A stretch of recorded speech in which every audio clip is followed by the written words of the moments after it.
The piercing wee-oo of a police siren tore through the quiet morning, then cut off with a sickening crunch.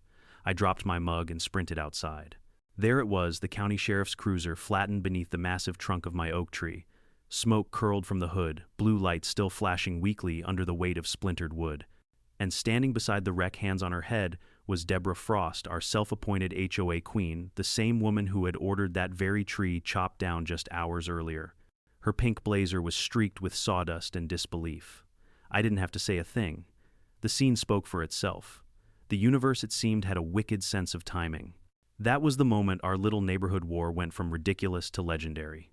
Before I tell you how an HOA president's arrogance turned into a full-blown scandal, drop a comment with your location and local time, and make sure to subscribe. You're not going to believe what came next. You'd think after a tree crushed the sheriff's cruiser, people would realize maybe, just maybe, messing with nature wasn't such a bright idea. But this all started long before that morning, back when the oak was still standing tall in my backyard, and HOA President Deborah Frost still believed her clipboard could bend reality. When I first moved to Oakview Hills, I thought I'd found peace. I'm a landscape architect by trade, a man who spends his days designing parks, restoring wetlands, making things grow. That old oak had stood there for nearly a century, roots sunk deep into the clay branches shading 3 backyards. It wasn't just a tree, it was history. It anchored the hillside, held the soil, kept the runoff from flooding Deborah's precious rose garden. I used to joke that it had been here longer than any HOA and would outlive them all. That was before Deborah took office. Now, if you've never lived under a true HOA, Karen, let me paint the picture. Blonde highlights too sharp for her age, a collection of pastel blazers that could blind a camera lens, a personality that could turn a block party into a courtroom hearing, and the voice, oh that voice, sharp nasal and powered by a sense of authority granted by a laminated badge that simply read HOA President. The previous president, Mr. Grayson, had been fair, logical. He believed in rules but also in reason. Deborah, on the other hand, believed in control. Within her first month, she banned basketball hoops, flagged mailboxes that didn't match the approved shade of taupe, and sent a written warning to a widow for having a visibly cheerful wind chime. So I wasn't surprised when she eventually found her way to my oak tree. It started one Tuesday morning with a letter taped to my front door, official HOA letterhead, printed in her signature Comic Sans. Violation notice, unapproved vegetation structure. Section 3.4. Tree obstructs uniform sightline from curb and may impact property value. I laughed out loud. Unapproved vegetation structure. I wasn't even mad yet. I thought it was a mistake. I walked across the street, letter in hand, to her pristine lawn where she was watering petunias like she owned the county. Morning, Deborah, I said. Looks like there's been some mix-up. You sent me a violation notice for my oak. She squinted over her sunglasses like I was interrupting royal business. Not a mix-up. That tree breaks the uniform elevation line from the road. We're standardizing the neighborhood's visual symmetry. I blinked. Visual symmetry. It's a 90-year-old oak, not a billboard. It blocks the view of the Frost residence, she said, gesturing grandly toward her own house as if it were a national landmark. When prospective buyers drive through, first impressions matter, I smiled. You planning to sell? Her eyes narrowed. That's not relevant. What is relevant is compliance. That's when I realized this wasn't about the tree, it was about control. So I did what any rational adult would do when confronted by suburban tyranny. I documented everything. I took photos, called the county arborist, and pulled the original lot survey. That tree was grandfathered in long before the HOA even existed. According to the municipal code, it was protected under environmental conservation. The next day, I delivered a neatly stapled packet to her mailbox, along with a certified letter explaining that the HOA had no jurisdiction over protected vegetation. I even included a highlighted section of the ordinance just to be polite. For a week there was silence. I thought that was the end of it. Then she posted a photo of my backyard on the HOA's Facebook group with the caption, "Unsightly overgrowth threatening property values, let's discuss at the next meeting." Oh, the comments. You'd think I was harboring a swamp monster. Looks dangerous. Probably rotting inside. My allergies act up every time I walk by. Funny thing, I knew at least half those people hadn't been within 20 feet of my fence. But in an HOA, perception is reality. And Deborah knew how to weaponize gossip better than any attorney could weaponize precedent. A few nights later, I saw her outside with a flashlight, pacing near my yard like a detective at a crime scene. I stepped out onto my porch, and called "Need help finding your common sense." She didn't answer, just scribbled something on her clipboard and disappeared into the dark. The following morning, a second notice arrived. Final warning. Failure to comply will result in HOA action. That was the moment I knew this was going to escalate. I installed 2 new security cameras, one aimed at the oak, another covering the side yard. I even added a small sign. "Smile, Deborah. You're on camera. Petty maybe. Effective. Absolutely." But Deborah wasn't the type to be deterred by logic or lens. When you threaten a Karen's illusion of power, she doubles down. 3 days later, I heard the low hum of chainsaws in the distance. Not unusual for the neighborhood until I noticed the sound was too close. I opened my blinds and froze. 2 men in orange safety vests were standing by the base of my tree ropes and saws in hand. And there she was, Deborah Frost herself, hands on hips, barking orders like a foreman. I ran outside. "What the hell do you think you're doing?" The older worker looked uncertain. "Ma'am said it's HOA-approved removal." "Got the form right here." I turned to Deborah. "You can't do this. You don't have the authority." She lifted her clipboard like a sword. "Actually, Ethan Section 5 allows emergency action to remove hazardous vegetation. That tree leans toward my property. It's a risk." "Hazardous," I pointed to the trunk sturdy as a pillar. "You made that up." Her smirk could have curdled milk. "Then sue me." For a moment, I considered calling the cops right there. But something in her tone, so smug, so certain, told me I needed evidence stronger than my word against hers. So I hit record on my phone and filmed everything. The workers, clearly uncomfortable, hesitated. "Ma'am, you sure?" "Yes," she snapped.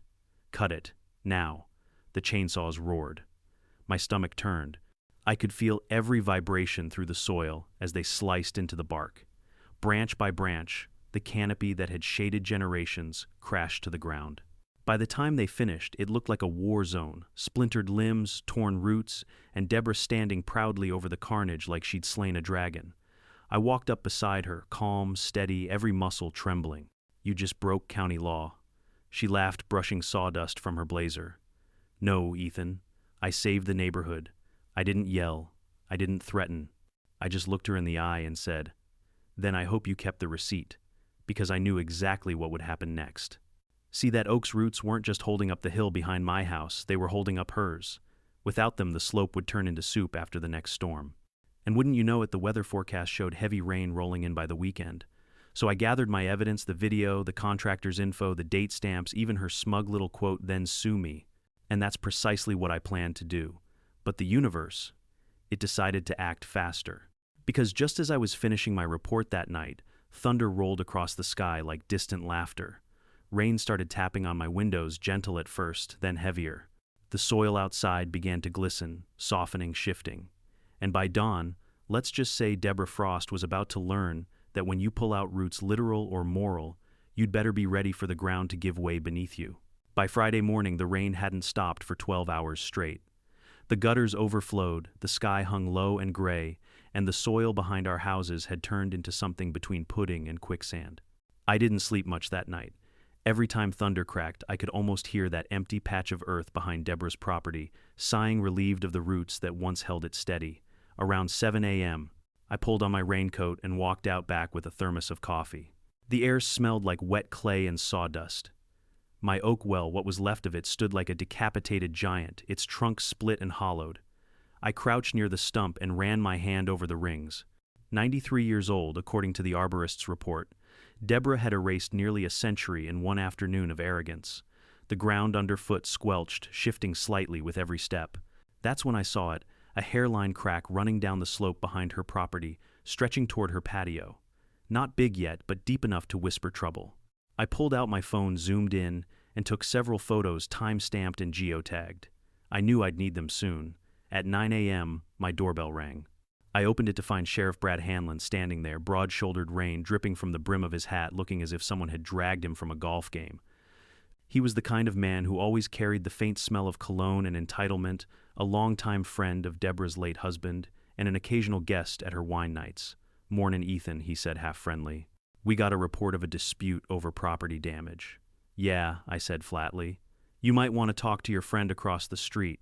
She had my protected oak cut down without permission." Brad rubbed his chin. "She claims it was a safety hazard." I raised an eyebrow. And she's an arborist now. He gave a small shrug, the kind lawmen give when they've already chosen their side.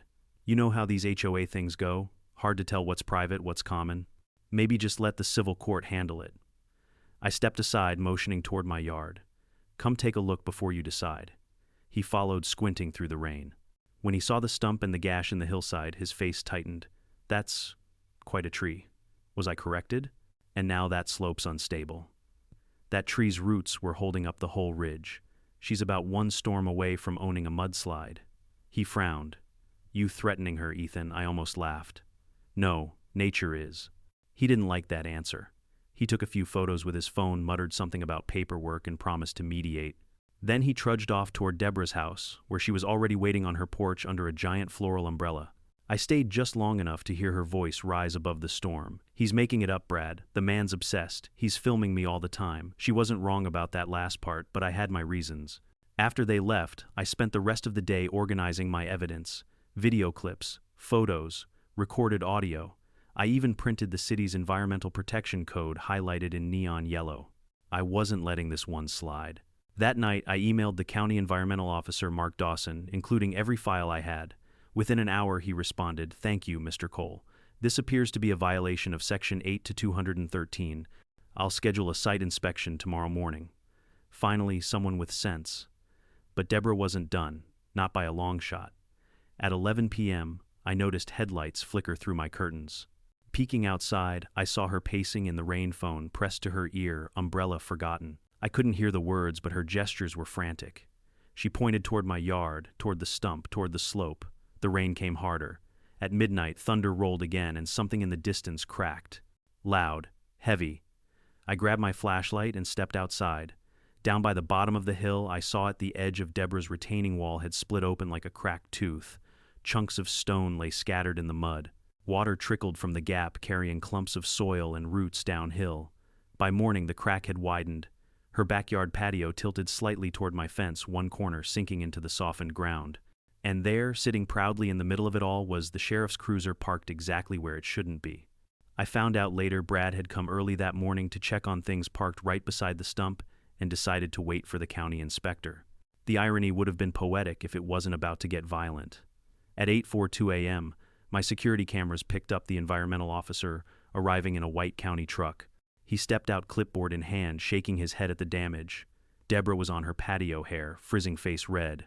"See," she shouted over the rain. "His tree's roots were rotten. It caused this mess." Mark looked unimpressed. "Ma'am, records show you ordered its removal." "I did no such thing," she snapped. He tilted his tablet. "I have footage right here from Mr. Cole's security system. You were directing the contractors yourself." Her mouth opened, then closed. That's when it happened. A low groan rolled through the air. The slope behind her yard shifted. Everyone turned. The remaining half of the trunk, heavy soaked, loosened by the downpour, tilted forward. I could almost see it in slow motion, the earth cracking the log, sliding, bouncing once, twice, then crashing down with an ear-splitting wham, directly onto the sheriff's car. Glass exploded. Metal screamed. The blue lights flickered to life, siren wailing briefly before sputtering out. Mud splashed across everyone within 20 feet. Mark Dawson leapt backwards, soaked and furious. Deborah screamed, stumbling into the mud in her pink slippers. Brad stood frozen, mouth open, staring at what used to be his cruiser. For a moment no one moved, just the hiss of rain on steel and the faint, tragic honk of the car's dying horn. Then I stepped forward, camera in hand, filming the whole thing. "Guess the tree was a hazard after all," I said, deadpan. Brad turned toward me, soaked and furious. "This isn't funny, Ethan, wasn't meant to be," I replied. "But it is justice." He radioed for backup, mumbling something about structural collapse. Deborah tried to stand, slipping twice, smearing her pink blazer in brown streaks. Within minutes, more deputies arrived, along with the county's damage assessment team. My front yard turned into a circus, yellow tape, flashing lights, and a dozen onlookers peeking through curtains. By noon, word had spread across the entire neighborhood. Phones buzzed, photos circulated, and someone posted a video to the HOA Facebook group titled "HOA President's Tree Disaster Crushes Sheriff's Car Instant Karma." Within hours, it hit 3,000,000 views. That afternoon, Mark Dawson pulled me aside. "Mr. Cole," he said quietly, "your footage shows everything. We'll file this as unlawful removal of protected vegetation plus property damage due to negligence. It's quite serious." "Serious enough for charges?" I asked. He nodded. At minimum fines, possibly civil liability. And given whose car that is, he glanced toward the flattened cruiser. Someone's going to have to explain that to the county. Deborah overheard her expression collapsing faster than her hillside. Wait, Mark, I didn't know. The contractors, they're cooperating, he interrupted. They said you gave the order. On video.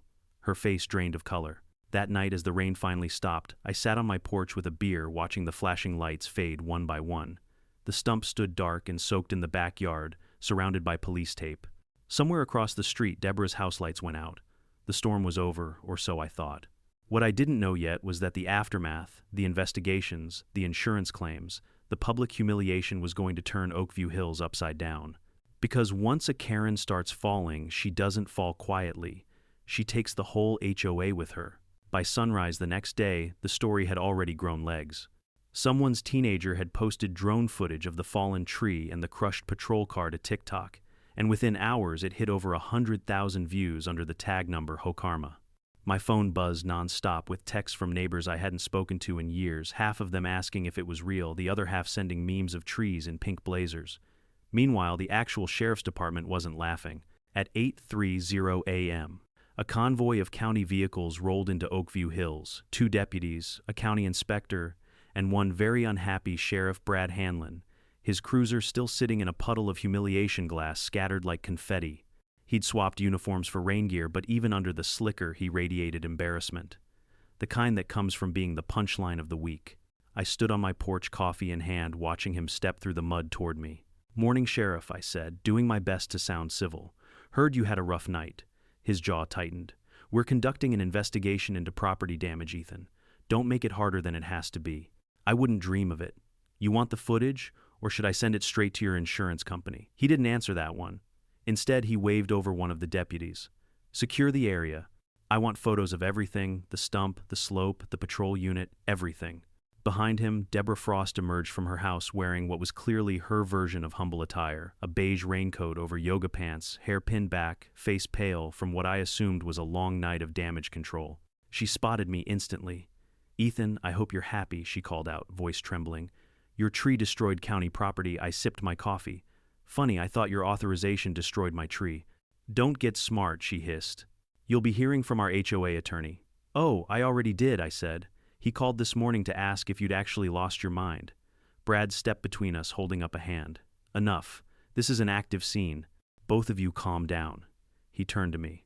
"Did you or did you not install that tree illegally?" "Illegally," I raised an eyebrow. "Sheriff, that oak's been there since your grandparents were kids. I've got survey maps from 1931 proving it predates the subdivision." Deborah crossed her arms. "Well, maybe it was diseased. Maybe it was going to fall anyway." The county environmental officer, Mark Dawson, had just arrived, clipboard in one hand, drone controller in the other. He looked up from the slope. "Not diseased. I cut the cross-section myself. Healthy core, no rot. This was an intentional removal." Deborah blinked. "Intentional? What are you implying?" "That you ordered it, ma'am," he said, pulling a still frame from my video onto his tablet. It showed her pointing dramatically toward the tree while the chainsaws buzzed. Her mouth opened and closed like a goldfish in distress. "That's taken out of context." Brad rubbed his temples. "Deborah, you told me last week you had county approval."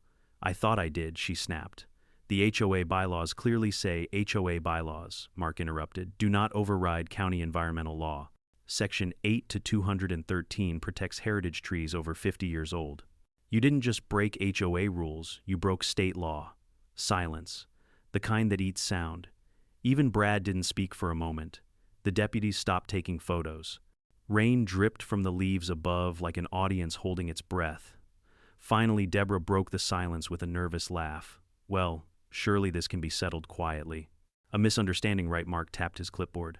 "You'll need to appear before the county review board, and you'll be liable for environmental fines and property restitution. The sheriff's department will file their own report for vehicle damage." She paled. "Vehicle, oh God, Brad, they can't blame me for that." He gave her a look colder than the rain. "That's my car, Deborah. You told me that stump was stable when I parked there." "I didn't know. How could I have known?" "Because I told you," I said calmly. "Yesterday morning. You called me a liar." Brad's eyes flicked between us, realizing finally how deep she'd dragged him. "I'll need statements from both of you." "Of course," I said. "You'll find mine in 1080 PhD with time codes." That earned me a glare, but I didn't care. By noon, the news vans had arrived. A local reporter from Channel 7 climbed out with a cameraman in tow. You could see the excitement in her eyes. Small-town scandal was blood in the water. "Good afternoon, ma'am," she chirped to Deborah, microphone extended. "We understand there's been an incident involving a protected tree and a sheriff's vehicle." Deborah blinked like a deer in headlights. "No comment." The reporter turned to me. "Sir, are you the property owner guilty as charged?" I said, though not as guilty as the person who cut it down. She smiled. "Would you say this is an example of HOA overreach?" "Oh, I'd say it's a case study," I replied. Chapter 1. How to Turn a Neighborhood Rulebook into a Weapon. Within hours, the clip hit the local evening news. My phone blew up again, neighbors sending laughing emojis, colleagues congratulating me for becoming the HOA whistleblower of the year. But beneath the humor, I felt something heavier. Relief, yes, but also anger. Because it shouldn't have taken a smashed patrol car to prove what was obvious from day one: power unchecked always collapses under its own weight. That night, while the storm clouds finally began to break apart, Brad came back alone. No lights, no deputies, just him and the soft crunch of boots on wet gravel. He stopped at the base of my porch. "Ethan, we need to talk." I set down my beer. "About your insurance deductible," he sighed. "Look, I know Deborah went too far, but if you push this publicly, it'll get ugly. Lawsuits, politics, you name it." "Sheriff," I said, evenly ugly, started when she trespassed on my property with chainsaws. "I'm not the one who has to worry about optics." He studied me for a long time, then muttered, "You always were stubborn, and you always were partial to the wrong people." His lips pressed into a thin line. "I'll file my report. But off the record, you didn't hear it from me. Her husband's old construction firm still has county contracts. This could get messy. I'm counting on it," I said. When he left, I walked back to the stump one more time. The moon broke through the clouds, silver light glinting off the splintered wood. It looked almost peaceful now, like the end of a battle, quiet but not forgotten. I could hear frogs starting to sing again in the marsh beyond the hill. The air smelled of renewal but also warning. Because even though the law was finally on my side, I knew Deborah wasn't done. She was too proud, too entitled, too obsessed with appearances to simply vanish in shame. Somewhere inside that mansion of hers, she was already scheming, calling lawyers, crafting narratives, rewriting history. People like her didn't apologize. They strategized. But I had patience. I had proof. And most importantly, I had momentum. By morning, Oakview Hills would no longer be hers to rule. Because when the sheriff's car went down with that tree, it didn't just crush steel and glass. It crushed her credibility. And that, I knew, was only the beginning of her real downfall. The next few days in Oakview Hills felt like the calm between two storms, only this time the weather wasn't the problem. It was gossip. It spread faster than mold on wet drywall. Every neighbor, from the retired dentist on Birch Lane to the stay-at-home yoga influencer 2 doors down, had something to say about the tree incident. By Monday morning, I couldn't even step outside without someone pretending to walk their dog just to get a peek at the crushed patrol car still sitting behind yellow tape. I'd overhear fragments of conversation every time I took the trash out. "Did you see Deborah's face on the news? I heard the sheriff tried to blame Ethan. No way, my cousin works at City Hall. She's toast." And in a rare moment of community unity, everyone agreed on one thing: karma had perfect aim. But karma wasn't done yet. That morning, a county engineering crew arrived to assess the slope. 3 men in reflective vests and mud-caked boots stood near the shattered stump, talking quietly. I wandered over, pretending to check my mailbox. One of them, a gray-haired man with a clipboard, looked up. "You, the homeowner, yeah. What's the verdict?" He sighed. "Not good.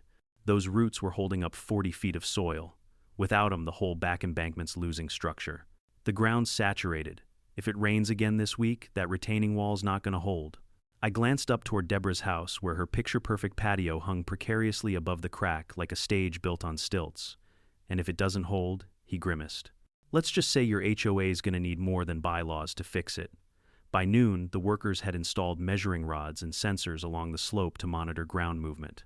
I stood by my fence watching them work when Deborah came marching down her yard, umbrella in hand, face tight with fury. "Excuse me," she barked. "Who authorized this excavation?" The foreman didn't even look up. "County order, ma'am. Safety inspection." "Well, I didn't approve it," she snapped. The man chuckled. "Ma'am, you don't approve the laws of gravity either, but they still apply." I nearly choked, trying not to laugh. She turned her glare on me next. "You think this is funny, Ethan?" "Not at all," I said, raising my phone. "Just documenting the miracle of consequences." Her nostrils flared.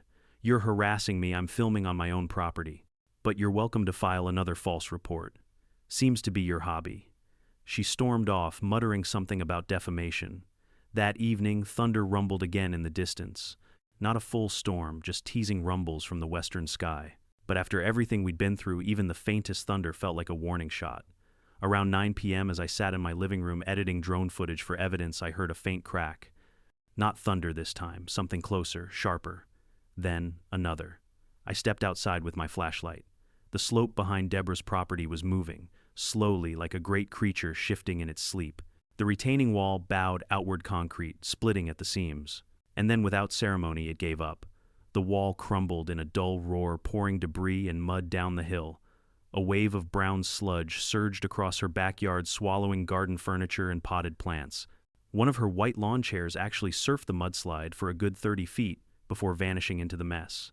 I grabbed my camera again, filming every second. Water gushed through the broken slope, carrying soil rocks and shattered patio tiles. Her back deck listed to one side like a sinking ship. And right in the middle of it, all perched at the base of the slope where the cruiser still sat, was Sheriff Hanlon again. I didn't even know he was back, but apparently he'd been monitoring the situation. When I saw him through the sheets of rain standing near the caution tape, my stomach dropped. "Brad, move," I yelled from my porch. He turned just in time to see the second wave of mud break loose. It wasn't huge, but enough to send rocks and tree debris tumbling. One thick slab of trunk bounced down and slammed into the cruiser again. The impact knocked the car another few feet downhill, splattering mud up to the windows. Brad jumped aside, slipping into the muck, shouting curses that would have made a priest blush. From her deck, Deborah screamed, "Do something! Stop it!" as if anyone could stop gravity with a clipboard. The county engineers scrambled to higher ground. The sound of snapping roots echoed across the yard like gunfire. By the time it was over, the cruiser sat half buried, the slope carved open like a wound. I didn't cheer. I just exhaled slowly, heavily. This wasn't just karma anymore. This was the full invoice coming due. The next morning, news vans returned, twice as many this time. One of them even brought a drone crew. Reporters swarmed the area like seagulls at a landfill. I stayed quiet, leaning on my fence while they interviewed the county inspector.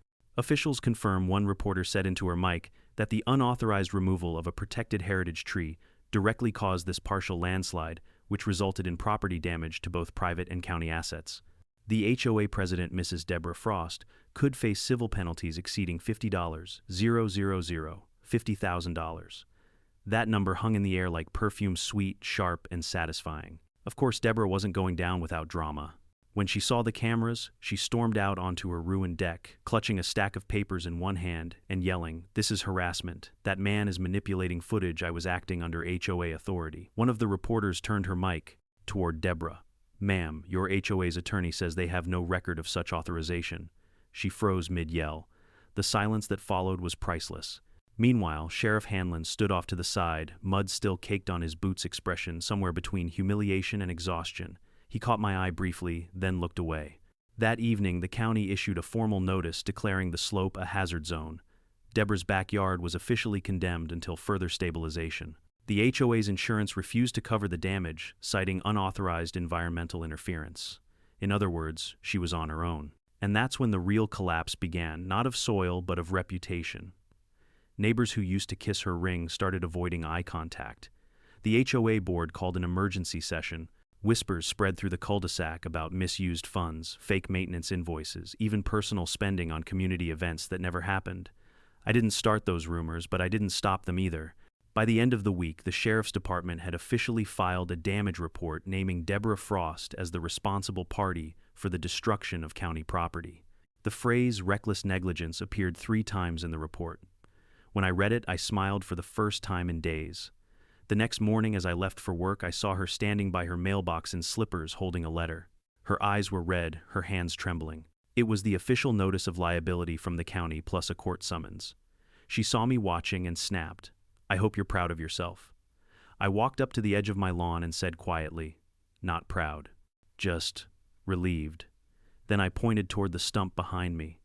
"Funny thing about trees, Deborah, you can't cut out roots without the ground remembering." Her lip quivered. For a split second, she looked human. Then she turned and went inside, slamming the door hard enough to echo across the street. That was the last time she spoke to me directly. but the fallout was far from over.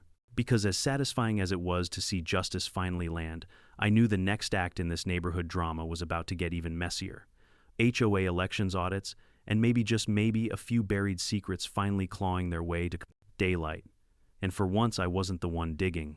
If you'd told me a month earlier that my backyard would become the scene of a county investigation, 3 insurance claims, and a viral YouTube clip titled HOA Karen versus Gravity She Lost, I would have laughed. But by week's end, Oakview Hills wasn't just gossip fodder, it was a full-blown legal circus. The county environmental office cordoned off the slope with fresh tape. The sheriff's department filed its official incident report, which listed the cause of damage as unauthorized removal of stabilized vegetation, resulting in structural collapse. Translation: Deborah's crusade had literally brought the hill down, and now the insurance companies wanted blood. On Monday morning, a convoy of black SUVs pulled up adjusters, lawyers, investigators. They set up folding tables under pop-up tents, pulling files from waterproof binders while drones hovered overhead, taking aerial shots of the carnage. You'd think they were filming a crime scene. In a way, they were. I watched from my porch, trying not to grin as one of the adjusters, an older man with silver hair and a permanent frown, walked up to me. "Mr. Cole," he asked, flipping through his notes. "You're the property owner adjacent to the slope." "That's right." He nodded. "We've reviewed the footage. I have to say that video's one of the most comprehensive documentations I've ever seen. You should consider working for us." I smiled. "Thanks, but I prefer planting things to watching them fall apart." He chuckled, then gestured toward the ruined hillside. "You're aware Mrs. Frost submitted a counterclaim accusing you of negligence," I snorted. "Negligence. For owning a tree that survived 9 decades before she decided to play lumberjack." He smiled politely. "We're not taking it seriously.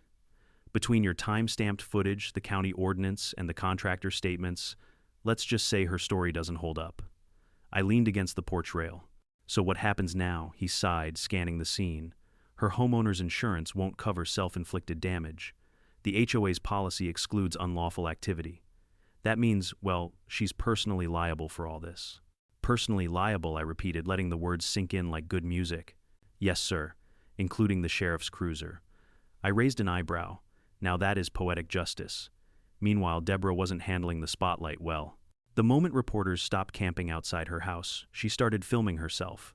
She uploaded a tearful Facebook Live rant titled "The Truth They Don't Want You to Know About Oakview Hills." In it, she wore sunglasses indoors and claimed she'd been sabotaged by a vindictive neighbor spreading misinformation. She said I'd manipulated drone footage, that I'd set her up, and that the tree had been already unstable due to soil disease. The comments section was brutal. "Lady, you hired the crew yourself. The only disease here is HOA power trips. You're crying in your Range Rover, ma'am. Nobody's feeling sorry for you." Within an hour, she deleted the video, but not before someone downloaded it and re-uploaded it to Reddit under r divided by HOA Stories. It hit 1.2 million views overnight. I should have felt vindicated. But what I felt was something else: exhaustion. Vindication and peace aren't the same thing, I realized. Vindication's loud. Peace is quiet. And my neighborhood hadn't been quiet in weeks. Still, the investigation pressed on. The contractors Deborah had hired, 2 brothers from a small landscaping company, were subpoenaed for statements. I happened to see them again one afternoon, when the county investigators arrived to record interviews. They looked nervous but relieved. One of them, Jake Morales, recognized me. "Hey man, sorry about your tree," he said, avoiding eye contact. "We told her we needed county clearance. She said she was the clearance." "She told me that too," I said. "At least you've got it on video." He nodded. "Yeah. We gave the footage to the county. My lawyer said it's open and shut." "Good," I said. "She's been getting away with this too long." As the investigation deepened, more skeletons began crawling out of the HOA's file cabinets. Turns out Deborah's beautification fund was missing thousands of dollars in miscellaneous landscaping fees.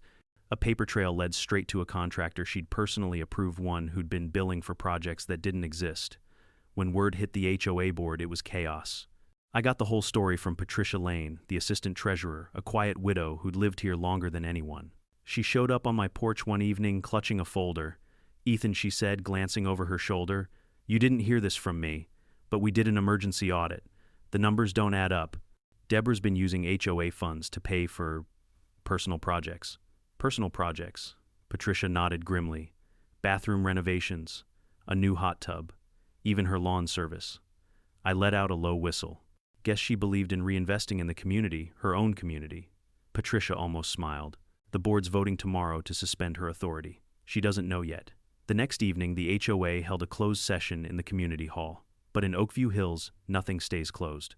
Half the neighborhood crowded outside the glass doors as muffled shouting echoed from within. When the doors finally opened, Deborah stormed out, face blotchy and pale. A few board members followed, looking like they'd just survived an exorcism. Patricia emerged last and walked straight to me. "It's done," she whispered. "Unanimous vote. She's out." The news spread like wildfire. By nightfall, the group chat was filled with confetti emojis and gifs of falling trees. Someone even updated the HOA website banner from Oakview Hills, a harmony of order, to Oakview Hills under new management. I slept better that night than I had in months. But Deborah, not so much. The next morning, she tried one last act of desperation, filing a complaint with the county accusing me of environmental sabotage. She claimed I'd deliberately weakened the slope to frame her. The county officer forwarded the email to me with a note that simply said, "Nice try." 2 days later, a sheriff's deputy, one who wasn't Brad, served her with official notice of civil penalties. The total damages $63,400. That included restoration costs, environmental fines, and vehicle damage. The deputy, apparently a fan of irony, delivered the notice while standing beside the crushed cruiser, still half buried in mud. When the paperwork hit her hands, Deborah went silent. No yelling, no excuses, just a quiet, defeated nod. That afternoon, movers arrived at her house. Not everything went, but the essentials did: boxes, clothes, her dog. By evening, her beloved white Range Rover rolled out of the neighborhood, leaving deep tire marks in the wet asphalt. I stood at my gate and watched her go. For once, she didn't look angry, just hollow. I thought that would be the end of it. But Oakview Hills has a memory like wet cement. Everything that happens here leaves an imprint. A week later, the HOA held a community cleanup event. Neighbors who'd once avoided eye contact now shook my hand. Someone brought cookies shaped like trees. The new interim president, Patricia, approached me with a small envelope. "What's this?" I asked. She smiled. "The board voted to name the new replanting initiative after your oak. We're calling it the Coal Tree Fund. County's even donating 2 saplings for restoration." I opened the envelope. Inside was a simple note, handwritten, "For the man who stood his ground when the ground itself gave way." For the first time in weeks, I felt something that wasn't bitterness, just quiet satisfaction. And as I looked at the muddy slope where roots once anchored the earth, I realized something: Deborah had built her empire on control, but control isn't the same as stability. Control snaps under pressure. Stability bends and endures. When you tear out the roots, you lose both. I took a deep breath, the smell of wet soil and pine filling the air. For the first time since the chainsaws started, I finally felt at peace. The storm was over. But the lesson, oh, the lesson, had only just begun. I thought the storm had passed, that Deborah's Range Rover vanishing down County Road 47 would mark the quiet end of the saga. But HOA stories never end cleanly, do they? They drag through every legal crack and gossip channel like roots through concrete. A week after her departure, I received a thick envelope from the county courthouse. Inside, a formal notice: civil hearing, Cole v. Frost. Apparently, Deborah had filed a counterclaim accusing me of defamation, emotional distress, and property sabotage. I actually laughed out loud. Property sabotage from the woman who ordered the chainsaws herself. I called my lawyer, Jim Sutton, a no-nonsense guy with silver hair and a permanent smirk who'd handled half the land disputes in our county. "Congratulations," Jim said when I explained. "You've officially reached HOA endgame." "Is that a legal term?" I asked. "It is now." He flipped through the paperwork. "She's bluffing. The evidence you've got, video timestamps, witness statements, kills her claim, but we'll countersue for full restitution and punitive damages. If she wants a fight, we'll give her one in the open." And that's how my quiet suburban feud turned into a courtroom drama. The hearing was set for a Thursday morning at the county courthouse, and the entire neighborhood seemed to know it. Patricia texted me, "Half of Oakview Hills is taking the morning off work." I showed up in my best Navy suit, pressed professional and paired with the calm smile of a man holding irrefutable evidence. Deborah arrived 15 minutes late in a beige trench coat and oversized sunglasses, as if anonymity could save her from notoriety.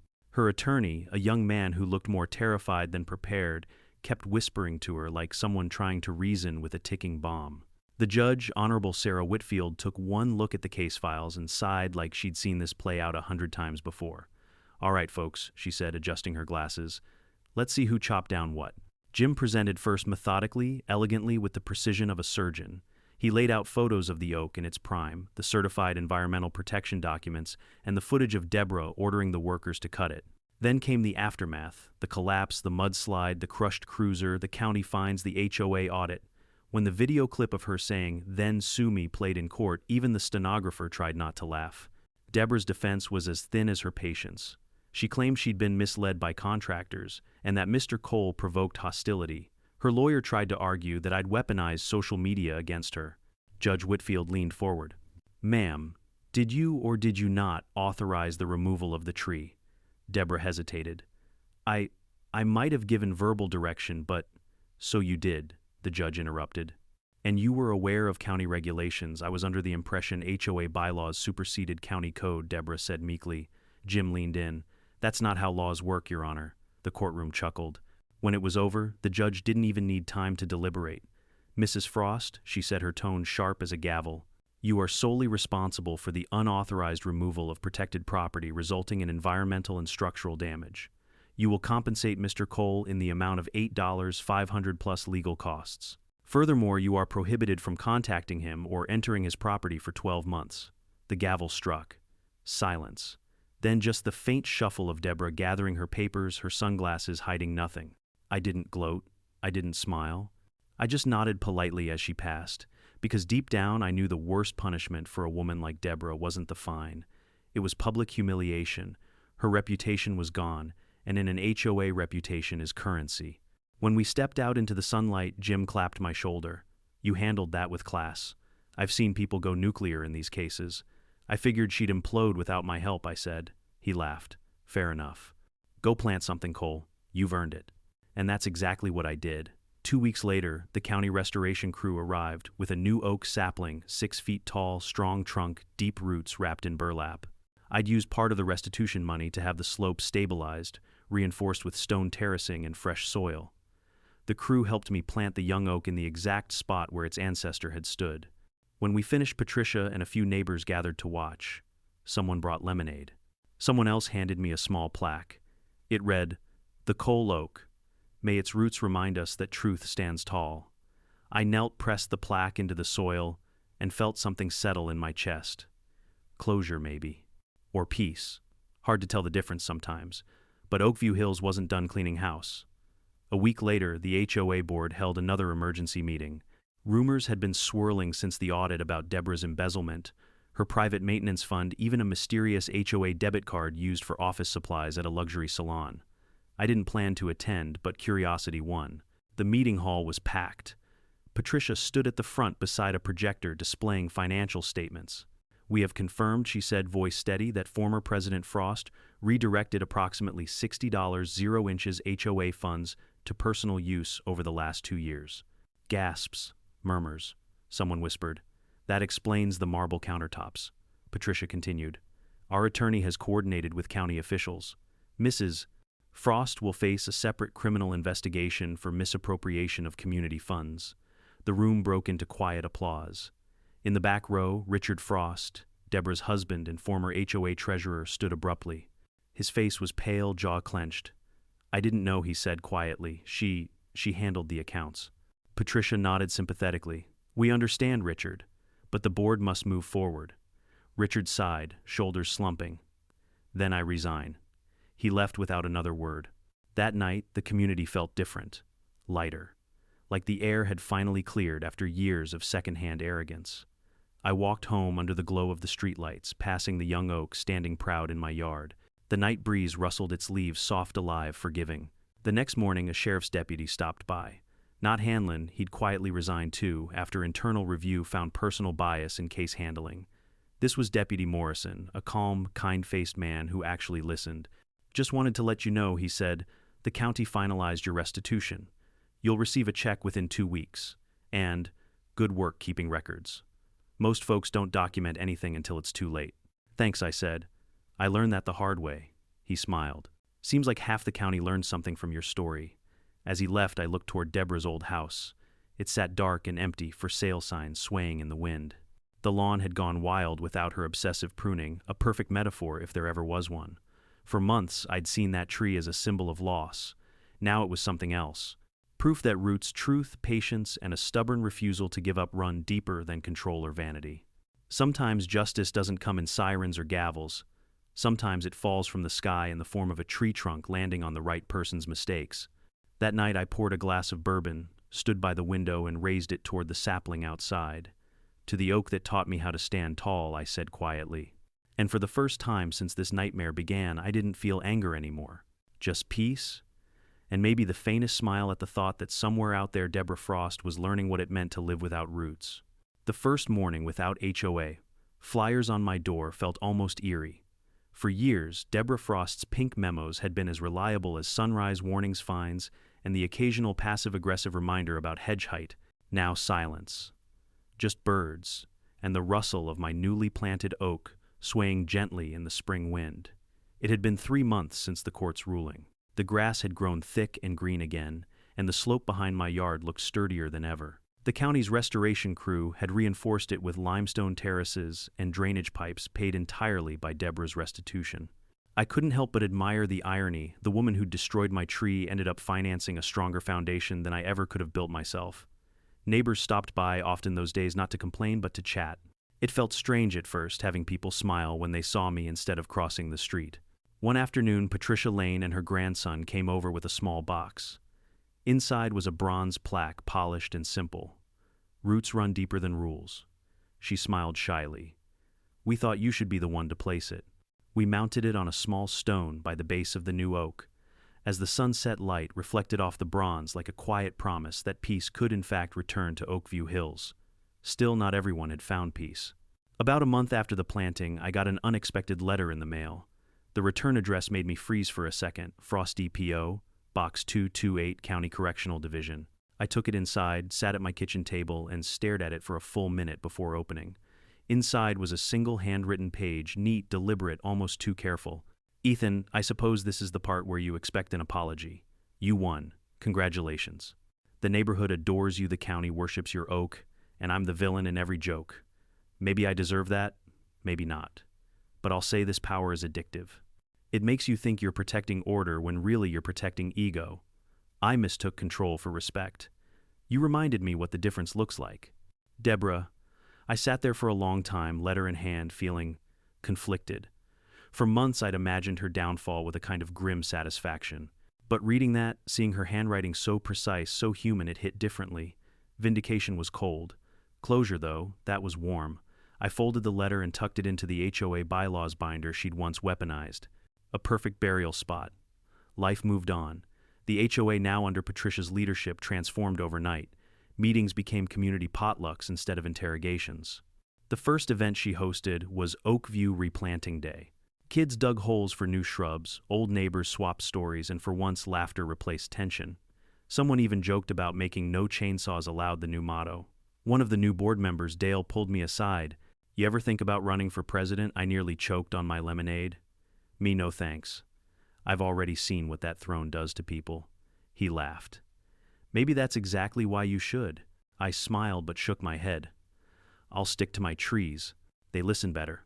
As weeks passed, the new oak grew fast, faster than I expected. Its leaves glimmered in the morning sun, catching light the way the old one used to. Birds nested in its branches. Squirrels came back. Even the soil smelled alive again. Every morning I'd stand by the fence, sip my coffee, and feel like the world had finally realigned itself. Then one quiet Sunday, a white sedan pulled up across the street. A woman stepped out dressed simply in jeans and a gray hoodie. For a moment, I didn't recognize her. Her hair was shorter, her posture smaller. Then she turned and I saw her face. Deborah. She didn't come closer, just stood by her old mailbox, staring at the for sale sign still staked in her yard. We looked at each other for a few seconds. No words, no shouting, just silence. Then she raised her hand, not waving, not apologizing, just acknowledging. A brief nod, an unspoken truce. I returned it, and that was it. She got back in the car and drove away down County Road 47 until her taillights disappeared behind the trees. I never saw her again. That evening I sat under the oak with a beer watching the sunset through its branches. The light poured gold through the leaves, the air still, the neighborhood peaceful. I thought about everything that had happened, the noise, the anger, the humiliation, the rain, the tree crashing down on the sheriff's cruiser like divine comedy. I'd gone from quiet homeowner to accidental viral folk hero. But what stuck with me wasn't the spectacle. It was the lesson buried in the roots. We build walls, rules, committees, and bylaws to create order. But when we forget the why, when we enforce power just to feel important, those structures rot from within. Deborah wasn't born a villain. She became one the moment she valued control more than community. And in trying to prune others, she cut off her own roots. Nature doesn't negotiate. Gravity doesn't care about HOA titles. Real justice, doesn't always need a courtroom. Sometimes it just needs patience, documentation, and a good foundation. Before heading inside, I took one last photo of the oak and posted it to the community page with a caption, 3 months later, peace and new roots. May we all grow from what fell. It got hundreds of likes and a few dozen comments. One of them, from Patricia, simply read, "This time, the right thing took root." And for the first time since this madness began, I realized the story wasn't about revenge at all. It was about growth, the kind that happens only after everything else collapses. If there's one thing this whole saga taught me, it's that patience beats rage every time. You can't out-yell arrogance, but you can outlast it. People like Deborah think control is power. But real power is calm, persistence, truth on your side, and the courage to stand your ground when everyone else bends. When someone tries to cut you down, let your roots, your integrity, your evidence, your faith speak for you. Because truth doesn't fall. It waits, it weathers, and eventually it grows back stronger. So if you're watching this, remember, document everything, stay calm, and never let a Karen or anyone make you doubt what's rightfully yours. Drop a comment below with where you're watching from, and tell me, have you ever faced an HOA nightmare like this? And if you believe karma always finds its target, hit that subscribe button. Because trust me, there's plenty more where this came from.